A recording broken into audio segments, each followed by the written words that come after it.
समाजातील प्रत्येक घटना थेट आपल्यापर्यंत पोहोचवणारे आपलं हक्काचं न्यूज चॅनल क्रांती सूर्य न्यूज। संपादक शशिकांत राजवंत।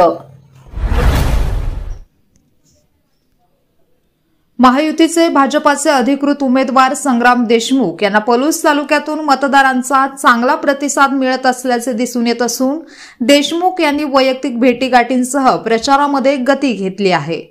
पलूस कडेगाव विधानसभा मतदारसंघातील भाजपचे अधिकृत उमेदवार संग्राम देशमुख यांनी मतदारसंघामध्ये प्रचाराची तोफ डागली असून वैयक्तिक भेटीगाठींवर त्यांनी मोठा जोर दिल्याचे दिसून येत आहे। त्यांच्या प्रचार फेरीमध्ये मोठ्या संख्येने मतदार सहभागी होत असल्याचे दिसून येत आहे। पलूस तालुक्यातील देखील त्यांना चांगला प्रतिसाद मिळत असल्याचे दिसून येत आहे।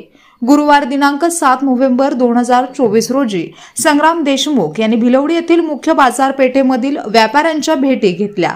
तसेच पलूस कडेगाव विधानसभा मतदारसंघाच्या विकासासाठी आपण मला बहुमताने निवडून द्यावे असे आवाहन भिलवडीतील मतदार बंधू भगिनींना केले। संग्राम देशमुख यांनी भिलवडी भोई गल्ली येथील मस्जिद व मरियाई मंदिराला भेट देऊन या पवित्र स्थळी माथा टेकून दर्शन घेतले। तत्पूर्वी त्यांचे भिलवडी येथे फटाक्यांची जोरदार आतषबाजी करून संग्राम देशमुख यांचे स्वागत करण्यात आले। यावेळी भिलवडी व परिसरातील भाजप पक्षाचे पदाधिकारी व कार्यकर्ते मोठ्या संख्येने उपस्थित होते। शासनाने सुरू केलेली मुख्यमंत्री माझी लाडकी बहीण योजना महिला वर्गाच्या चांगलीच पसंतीस उतरली असून याचा फायदा संग्राम देशमुख यांना होणार असल्याचे बोलले जात आहे। पलूस कडेगाव विधानसभा मतदारसंघाची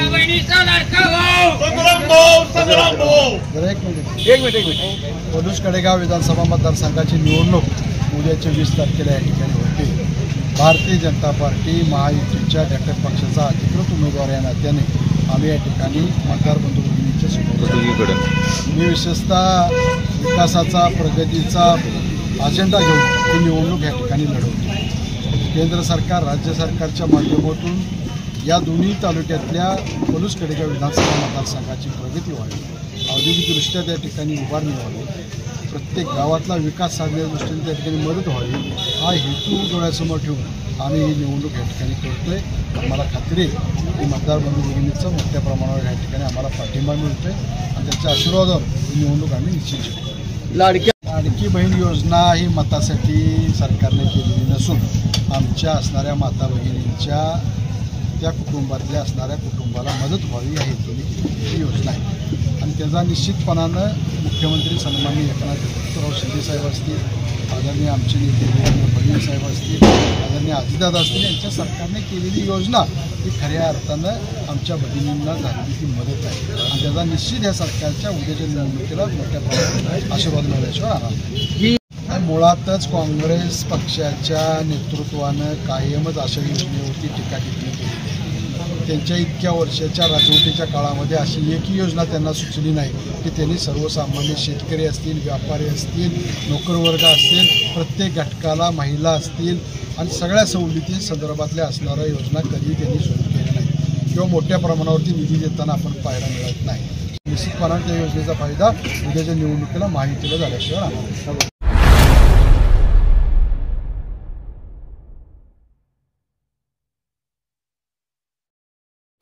क्रांती सूर्य न्यूज। संपादक शशिकांत राजवंत। सबस्क्राइब करा,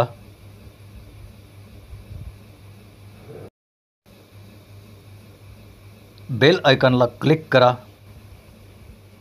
आणि लाईक करायला विसरू नका।